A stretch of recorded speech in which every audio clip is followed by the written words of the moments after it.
കണ്ണൂർ സർവകലാശാലയിൽ ചട്ടം മറികടന്ന് ഗവർണർ ഡീൻ നിയമനം നടത്തിയെന്ന പരാതിയുമായി സർവകലാശാല സിൻഡിക്കേറ്റും UDF സെനറ്റേഴ്സ് ഫോറവും. സർവകലാശാലയ്ക്ക് പുറത്തുനിന്നാണ് ഡീൻമാരുടെ നിയമനം ഗവർണർ നടത്തിയത്. ഇതിൽ 4 നിയമനം സംസ്ഥാനത്തിന് പുറത്തുനിന്നാണ്.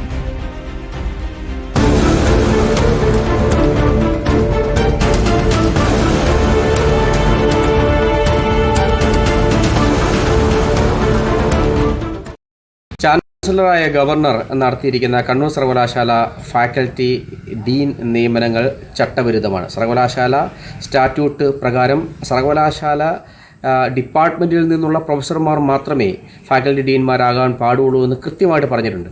ഈ സാഹചര്യത്തിൽ ചാൻസലറായ ഗവർണറുടെ ഓഫീസും സർവകലാശാല കേന്ദ്രങ്ങളും തെറ്റിദ്ധരിപ്പിച്ചു എന്ന് തന്നെയാണ് മനസ്സിലാക്കുന്നത്. 10 ഡീൻ നിയമനങ്ങൾ നടത്തിയതിൽ എല്ലാവരും സർവകലാശാലയ്ക്ക് പുറത്തു നിന്നുള്ളവരാണ് എന്നുള്ളത് സർവകലാശാല സംവിധാനത്തിൻ്റെ നിയമവ്യവസ്ഥയെ മുഴുവൻ അട്ടിമറിക്കുന്ന സാഹചര്യം സൃഷ്ടിക്കപ്പെട്ടു എന്നതിൻ്റെ ഉത്തമ ഉദാഹരണമാണ്. ഈ ചട്ടവിരുദ്ധമായ നിയമനങ്ങൾ റദ്ദാക്കണമെന്നും നിയമപരമായിട്ടുള്ള പുതിയ നിയമനങ്ങൾ നടത്തണമെന്നും ആവശ്യപ്പെട്ട് UDF സെനറ്റേഴ്സ് ഫോറം കത്തെഴുതിയിട്ടുണ്ട്. സിനോസ് തോമസ് ചേരുന്നു നമുക്കൊപ്പം. Good evening Sinos Thomas. ചട്ടം മറികടന്നിരിക്കുകയാണ്. ഇനി ഇതിൽ നടപടി ഉണ്ടാകുമോ? എന്തൊക്കെയാണ് ഈ വിഷയത്തിൽ ഇപ്പോൾ പുറത്തുവരുന്ന കാര്യങ്ങൾ? സുജയ പാർവതി, ഇതേ വിഷയത്തിൽ UDF സെനറ്റേഴ്സ് ഫോറം കത്ത് നൽകിയിരുന്നു ഗവർണർക്ക്.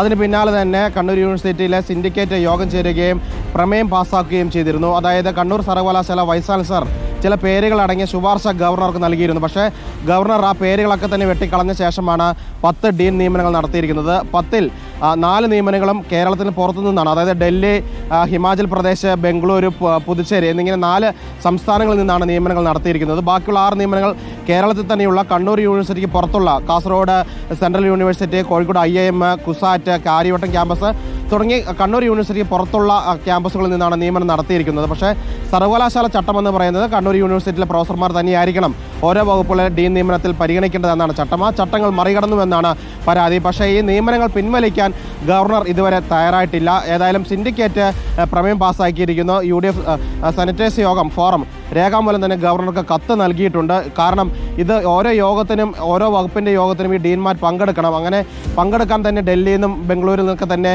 ഈ ഉദ്യോഗസ്ഥർ ഇവിടേക്ക് വരേണ്ട ഒരു അവസ്ഥ കൂടിയുണ്ട്. അത് കൂടുതൽ ചിലവാണെന്നാണ് പറയപ്പെടുന്നത്. അതോടൊപ്പം തന്നെ PhD നേടാനുള്ള ഡിഫൻസിലൊക്കെ തന്നെ ഈ ഓരോ വകുപ്പിൻ്റെ തലവന്മാർ പങ്കെടുക്കേണ്ടതുണ്ട്. അതും ആ വകയിലും കൂടുതൽ പണം ചെലവഴിക്കേണ്ടി വരും. അതുകൊണ്ട് യൂണിവേഴ്സിറ്റിയിലെ ചട്ടം പരിഗണിച്ച് യൂണിവേഴ്സിറ്റിയിലെ തന്നെ പ്രൊഫസർമാർ ഈ ഡീൻ പദവിയിലേക്ക് വരണമെന്നാണ് ആവശ്യപ്പെടുന്നത്. സുജയ.